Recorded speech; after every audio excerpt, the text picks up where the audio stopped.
ওয়াতাসিমু বিহাবিলিল্লাহি জামিআ ওয়া লা তাফাররাকু। আসলে একটা নতুন রাষ্ট্র গড়ার প্রত্যয়ে আমাদের অত্র এলাকার কৃতি সন্তান, আমাদের কাছে সবচাইতে প্রিয় এবং একটি সৎ মানুষ, একজন ভালো মানুষ, জনাব বিলাল খন্দকার সাহেবের নেতৃত্বে আজকের যে সমাবেশের নেতৃস্থানীয় বৃন্দ আমার সম্মুখে উপস্থিত এলাকার যুবক ভাইরা এবং মুরব্বিয়ানে কারাম, আসলে আজকে অত্যন্ত খুশি যে আমরা এই এলাকার একজন কৃতি সন্তান ভালো মানুষের কাছে আমরা একত্রিত হয়েছি।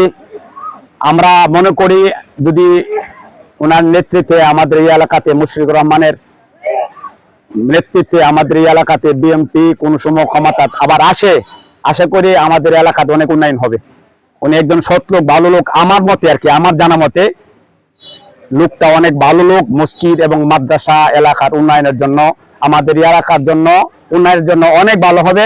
আমরা সকলে ওনার নেতৃত্বে মেনে ওনার কথা মতে চলে আমার এলাকার উন্নয়নের জন্য সকলে ঐক্যবদ্ধ থাকার জন্য আমরা সকলের কাছে উদাত্ত আহ্বান এ বলে আজকে এখানে মুখতাসার বক্তব্য শেষ করছি। আসসালামু আলাইকুম ওয়া রাহমাতুল্লাহ।